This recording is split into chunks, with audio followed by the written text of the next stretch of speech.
देखिए, महिलाएं हमेशा लोगों के बहकावे में आकर झूठा आरोप तो लगा देती है, लेकिन मैं आपको बता दूं, अगर आप अपने पति के ऊपर या सास ससुर के ऊपर गंभीर आरोप लगा रही हैं, झूठा आरोप लगा रही हैं, चाहे वो स्त्री धन से जुड़ा हुआ हो, तो ऐसी अवस्था में बता दूं, आरोप लगाना बहुत आसान है, लेकिन इन आरोपों को सिद्ध करना और साक्ष्य न्यायालय में प्रस्तुत करना काफी कठिन होता है। इसलिए बहकावे में आकर कोई भी झूठा आरोप आपको नहीं लगाना है। अगर आपके वकील साहब के द्वारा भी बोला जाता है कि हमें केस जीतना है, तो हमें गंभीर आरोप लगाने पड़ेंगे आपके पति पर, तो मैं आपको बता दूं कि अगर आप ये चाहती हैं कि आपकी घर गृहस्थी बचे, आप सही तरीके से आपकी ससुराल में वापसी हो, तो ऐसी अवस्था में झूठा आरोप आपको नहीं लगाना है, गंभीर आरोप नहीं लगाना है। अगर हाँ, आपके साथ अपराध कारित हो रहा है, अगर आपके साथ मारपीट हो रही है, हिंसा हो रही है, शारीरिक शोषण हुआ है, या आपका स्त्री धन आपके पति ने या आपकी सास ने अपने कब्जे में रखा है, या उसको आपकी परमिशन के बिना बेच दिया है, तो ऐसी अवस्था में आपको आरोप लगाना चाहिए और साक्ष्य भी आपके पास होने चाहिए। लेकिन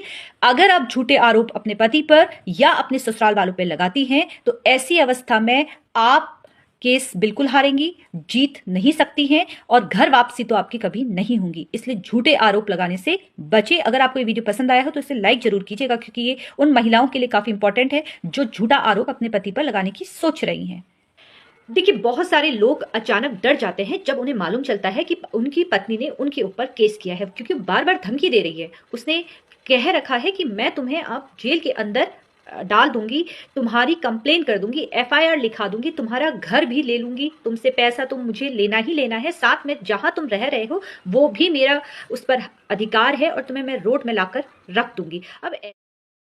ने आरोप लगा दिए हैं, आपके माता पिता पे आरोप लगा दिए हैं, तो ऐसी अवस्था में आपका घबराना स्वाभाविक है। लेकिन मैं आपको बता दूं कि अगर पत्नी के द्वारा इस तरह से धमकी दी जा रही है आपको, बार बार इस तरह से आपको बोला जा रहा है कि मैं तुम्हारे घर वालों को जेल में डाल दूंगी, तुम्हें सड़क पे ले आऊंगी, तुम्हारा सारा पैसा मैं रखूंगी, जब पत्नी इस तरह की धमकी दे रही है या पत्नी के द्वारा कंप्लेंट कर दी है, तो ऐसे में आपको बिल्कुल भी नहीं घबराना है। अगर आप घबरा गए तो अपना केस आप स्वयं खराब कर लेंगे। मैं आपको बता दूं कि जब कोई भी केस न्यायालय तक आता है या एफआईआर होती है, तो तुरंत इस तरह के केसों में गिरफ्तारी नहीं होती है। तो ऐसी अवस्था में सबसे पहला रास्ता काम आपको ये करना है कि आपको तुरंत किसी वकील साहब से मिलना है, और घबराना बिल्कुल भी नहीं है। अगर आप घबरा जाते हैं ऐसे केसों में, तो आप स्वयं अपना केस खराब करेंगे, क्योंकि पत्नी के द्वारा सिर्फ डराना उसका मकसद होता है। अगर आप डर गए तो वो आधा केस वहां पे जीत जाती है। तो इसलिए अगर आप चाहते हैं अपने केस को जिताना, तो ऐसी अवस्था में आपको डरना नहीं है, तुरंत किसी वकील साहब से संपर्क करना है।